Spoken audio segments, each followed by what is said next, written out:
Hello everyone and welcome back to 2A News with Craig DeLuz. I am your host, Craig DeLuz, and we are here live in Houston, Texas at NRA 2026 Annual Meeting and Exhibition. And you know, like I say this every single time. I'm making new friends, I'm meeting old friends, we're having a good time talking about the Second Amendment, talking about gun toys and stuff like that.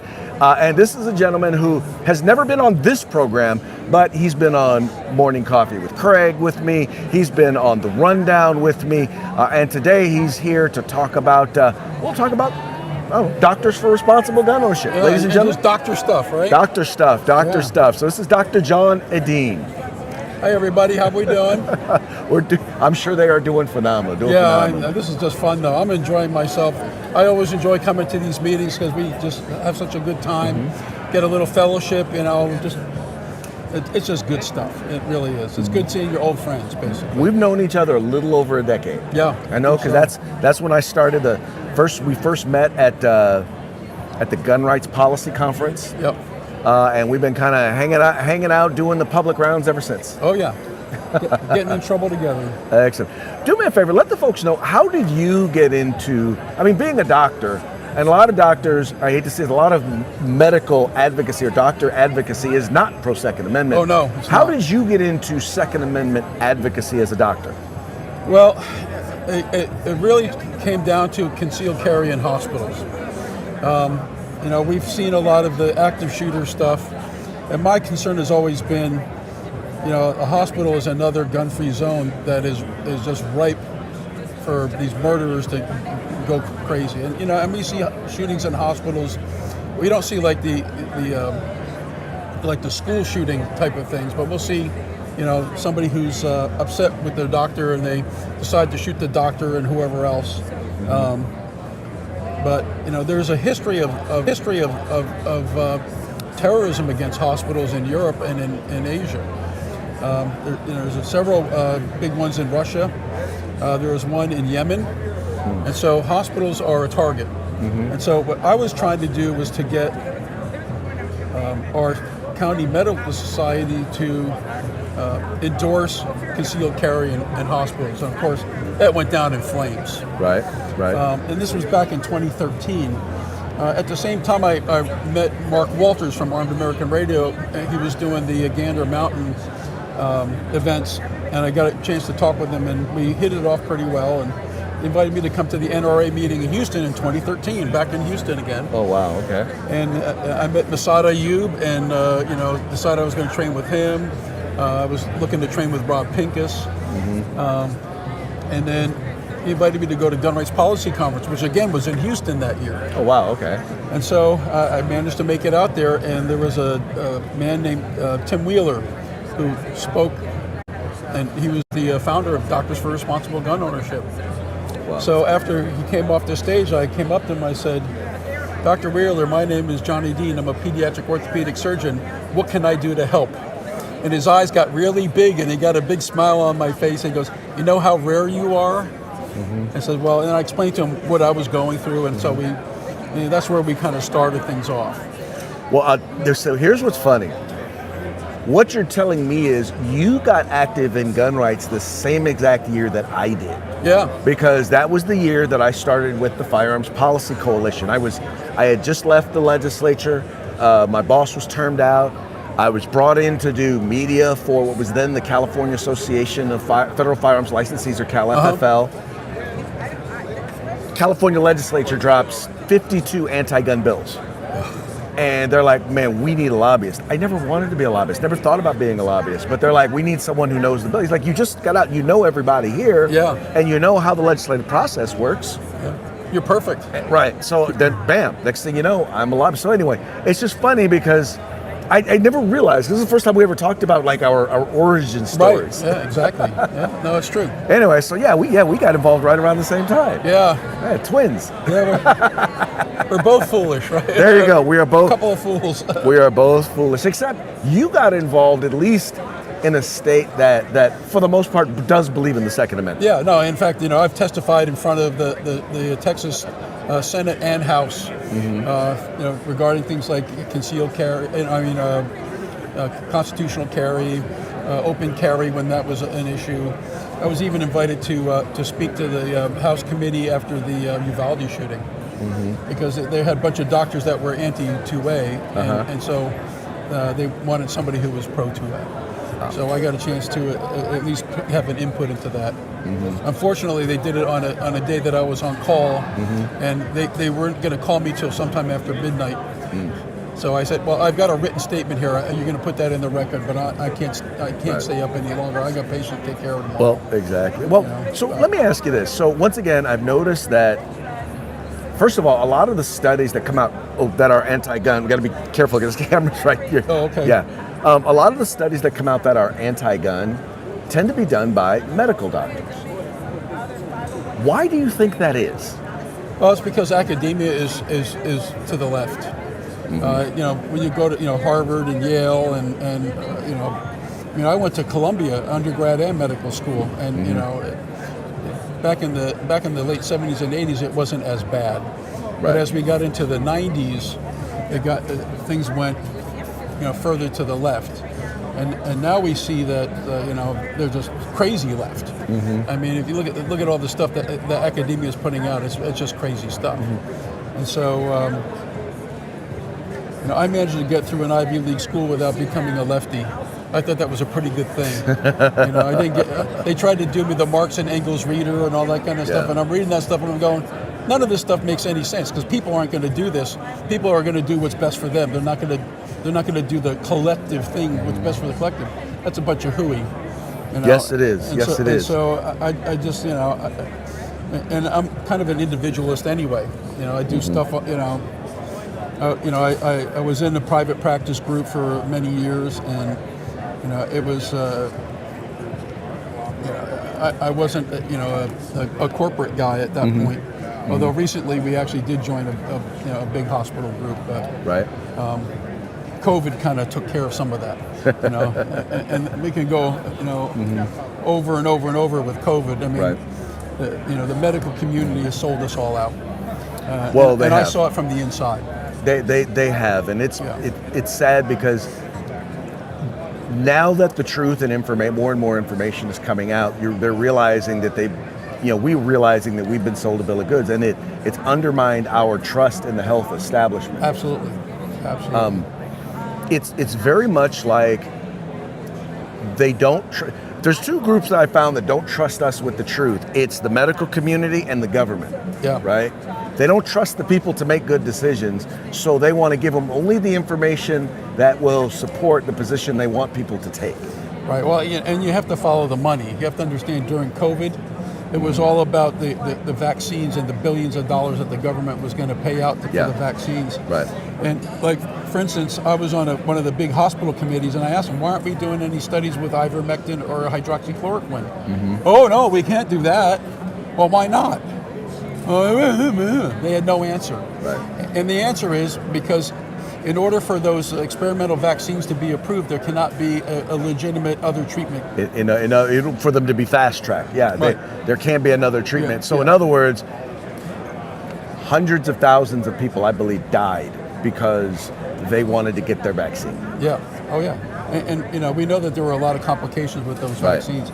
I personally read the handwriting on the wall, and I was in the Novavax study, which was a protein-based vaccine. It wasn't an mRNA vaccine, and I still haven't had COVID yet. Right. Wow. And that was 6 years ago. Wow. So, there are things that are effective that we know are effective, and it was just. This was a new thing. It had only been one other mRNA vaccine, and that was Ebola. And they ended up stopping that study early because people were having problems. Well, but they didn't talk to us about that, did they? No. So let's talk about effective. So one of the reasons why anti-gunners push anti-gun policy and restrictions on the Second Amendment is because they say that it's effective. We look at the studies, we know that it's not effective. Right. What are some things that you've seen studied, that you see as potential things that can help reduce violence in general, and maybe specifically violence involving firearms? Okay, so first of all, if you look at the medical studies, they always tell you about how many people were harmed and how many people were murdered and how many people committed suicide. but they never talk about the defensive gun use side of it. Right. You know, and Gary Kleck did 2 definitive studies. The second study that he did was actually, he was going through the stuff at the CDC, and he found all these questionnaires that were done after he published his study, and he looked through all those, and guess what? It confirmed his studies. Wow. You know, and so there are at least 500,000 to somewhere between 500,000 and 2.5 million TGUs a year. But they squashed it. They never published it. He published it because he found the stuff, and he says, "Oh, this needs to come out." So, and Gary Kleck is a criminologist. He's not a doctor. And so, who's best to look at this stuff?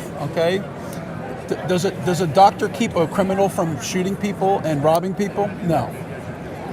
Well, what I have noticed is when all the studies that are done by medical doctors generally tend to be anti-gun. Oh yeah. The studies that are done by people who are more on the sociology end, economists, right. sociologists, people who study patterns of human behavior, it generally tends to be either non-conclusive, right. Basically meaning there may or may not be a correlation, right. Yeah, they can't. Or it tends to show that gun control doesn't work. Oh, it doesn't work. I mean, just look at all the mass shootings are in gun-free zones. If gun-free zones worked, then how come the criminal came in with, or the murderer, or whatever you want to call the perpetrator, he got in there with guns? Right. Well, so that doesn't. It just means that it's a killing zone. It's yes. No, you are 100% correct. That's exactly what it winds up being. Yeah. It becomes a place where individuals are looking for soft targets, right? Right. And they've actually done They're studies. not stupid. They've actually done studies, and they realize that people they look for these areas. They look for them. Oh yeah, and they the ones that have survived, when they interview them, they've actually admitted that. Oh, I didn't go to that place because they had armed guards, so I went to this place instead. Exactly. They're looking for a soft target. They're looking for a place where they're going to meet little to no resistance. Exactly. And take out as many targets as they can. Because there's one thing that is true, is that has been seen, is that as soon as they are engaged by an armed citizen, whether they be law enforcement or not, numbers go down. Because the first thing they do is they either run, they get taken out, right, and if they run, they often take their own life. They punch out, as Ed Monk likes to call it. They clock out. Right. One to the head. All right. You guys got anything you guys are working on? Well, we've been doing the suppressor stuff over the last probably 9 years or so. We published a paper on suppressors and the science behind how suppressors work and what hearing injury, how it happens, and all that kind of stuff. That was in 2017, and it's on our website at drgo.us. But that is some of the best information. Recently, the National Ear, Nose, and Throat Doctors Association at their meeting adopted a statement that says that suppressors are the best way of preserving hearing. Wow. And the reason that works is because it gets the noise at the source. Everything else you're trying to block the effects of the noise on the body. But a suppressor actually reduces the decibels by about 30 decibels. A pistol is about 170, a rifle is about 180 decibels. And a suppressor will drop that down by about 30 points. And then if you wear hearing protection on top of that, you get another 20 to 25 to 30 points so it preserves hearing. The other benefit is that one device protects everybody there, as opposed to everybody having to have their own individual protection with varied effectiveness. Exactly, and that's true. And I don't know if you've had this experience, but I have. You're laying prone with a rifle. You bring the rifle up to your cheek weld, and you bump your hearing protection and break your seal, and you shoot the gun, and you got ringing in your ears. That ringing in your ears, there are those little hair cells dying, by the way. And 170 decibel shot is enough to give you permanent hearing loss. Just once. Only takes one exposure, and you're already getting permanent hearing damage. In California, we actually, one of the gun rights groups actually got the folks from Brady campaign to come out and they both from a distance and close up. They got to hear They got to experience suppressed fire, both close up and far, as well as experience it without a suppressor. Right. And in the hearing, and I've still been trying to get the film of this, she admitted that it does you can still hear it. In other words, it doesn't make it completely silent. Right. Right? That's just Hollywood. Right. At the same time, they still will not change their position in opposition to suppressors. No, it's because it's a political issue for them. Right. It's about control. Right. It's about power. It's about, I had a conversation earlier today talking about kids. If you teach kids how to shoot rifles with suppressors, they're gonna just keep doing that because it's a lot of fun. There's not a negative noise issue. Right. There's not a flinch. There's not a there's not a fear thing. Mm-hmm. And that's exactly what they want to destroy is the gun culture. Right. And so they don't want young people coming up. I mean, look at the law. Where they couldn't advertise in magazines for kids and stuff like that. They got overturned in California, fortunately. Yes. But I mean, that's the kind of things that they want to do. They want to destroy the Second Amendment culture. Right. No, you're right. They don't like guns, and they don't like people who like guns. That's right. They want to do everything possible to keep you from being able to exercise a constitutional right. Yeah. Once you realize they hate you, right, that everything is clear. Well, in their eyes, anyone who has a gun is evil, unless you're law enforcement, and even then. It's like even a lot of times, a lot of law enforcement are trained that a guy without a badge is a bad guy. Yeah. A guy without a badge and a gun is a bad guy. Right. Now they're a suspect. They can't do that in Texas though. I can tell you that right now. No. Because 80% of the people have guns. Right. I mean, when police interact with you, they know that they pretty much assume you're carrying. Yeah. And I always, the rare times that I get pulled over, I pull out my license and my concealed carry, right, and I hand it to them, and right away things change a little bit. They're like, okay, this guy's a vetted good guy. Exactly. You put your hands on the steering wheel and you speak respectfully. That's how you do it. I've never gotten a ticket, even though one time I was actually speeding in a school zone. I was speeding in a school zone, and I had just gotten done early. I got off early one day, right, a miracle, and the school zone was in effect still. Right. And he pulled me over, and he says, you went through a school zone. I said, I realize that now. I said, I see that thing hanging on my thing. I'm the on-call doctor for children's orthopedics. I'm the one that gets to fix the kids that get hit by the cars. There you go. Okay, so I'm not interested in creating more work for myself. I said, he kind of smiled and chuckled, and then he says, okay, just be careful next time. And that's the way it should be.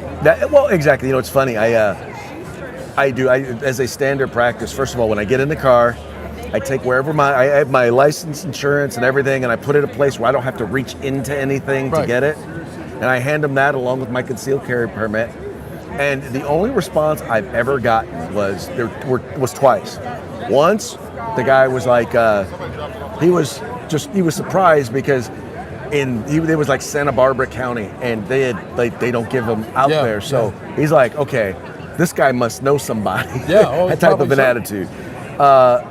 But then another time it was funny because I gave it to the guy. He's like, are you carrying? I said, yeah. He said, well, where is it at?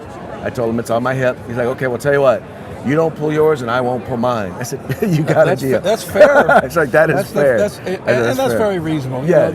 The cops that, being in Texas, police are used to people carrying. Right. And so it's like a place like New Jersey, where up to a few years ago nobody got a permit. Right. Now they're finally getting them because of some of the legal stuff that went through, and so the police have to have a little bit of a mindset change. Right. Because they're going to run into more and more people who are legally carrying. Right. And whenever I talk to a cop or whatever, I tell them, look, the reason I carry is so I can have your back. There you go. And I protect myself, protect my family, but also I'm there for you. Right. If ever I saw a cop was in trouble, right. There are people that will, including me, will get out of the car and go aid the police officer. Yes. And so they appreciate that. And when I see a cop in a restaurant, I always tell them, hey, officer, have a good day, be safe out there. We got your back. And that means a lot to those guys. It really does. I definitely, well, especially when you consider how poorly they are treated by some of our elected officials. Yes. Well, it depends on what city you're in, but yes, you're right. Yes.